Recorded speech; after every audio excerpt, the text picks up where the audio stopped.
Hello friends, আজকে আমি আর ওজোর স্কুলের বন্ধু রীতাঞ্জনের জন্মদিনে পৌঁছে গেছিলাম কৃষ্ণনগর পৌর ট্যুরিস্ট লজে। এই লজে ওর জন্মদিনটা আয়োজন করা হয়েছিল। ঢোকার মুখটা খুব সুন্দর করে সাজানো হয়েছিল। 10 ইয়ার্স রীতাঞ্জন, হ্যাপি বার্থডে লেখা ছিল একটা বড় বোর্ডে।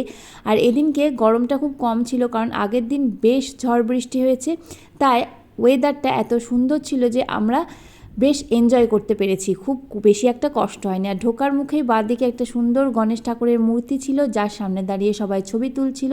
আর এদিকে বার্থডে বয় তার সাঙ্গপাঙ্গ নিয়ে ছুটে চলেছে, ছোটাছুটি করছে, তার সঙ্গে ওজও গিয়ে জয়েন করছে। একটু পরে কেক কাটার সময় এলো, সব বন্ধুরা স্কুলের এসে জড়ো হয়েছে আর খুব এনজয় করছে। এই যে রিহান, তারপরে শুদ্ধব্রত, এদের সাথে ওজো ভীষণ ভীষণ ভীষণ মজা করেছে। আর এর সেকেন্ড পার্টে আমি তোমাদের সঙ্গে খাওয়াটা শেয়ার করব।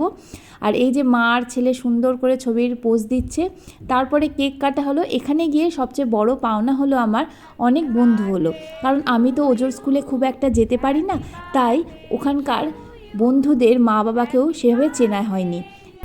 এই অনুষ্ঠানে গিয়ে ছেলের বন্ধুদের তো চিনলামই, তার সঙ্গে সঙ্গে তাদের মায়ের সঙ্গেও আলাপ হলো, আর তারাও আমার নতুন বন্ধু হয়ে গেল। হ্যাঁ, আমি হয়তো এখনও সেইভাবে স্কুলে অ্যাটেন্ড করতে পারবো না, কিন্তু নাম্বারটা পেয়ে গেলে এখন ফোনের যুগ, সবার সঙ্গে যোগাযোগটা করা অনেক সুবিধা হয়ে যাবে।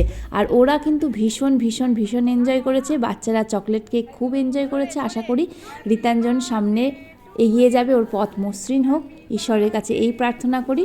আর ওদের মজা দেখে আমাদের যা মজা লেগেছে, সেটাতেই যেন মনে হলো যে 100% পেয়ে গেলাম। এর থেকে বেশি মজা আমাদের আর কী হতে পারে, যে ওরা ভীষণ মজা করছে। আর এইভাবেই দিনটা খুব ভালো কাটলো।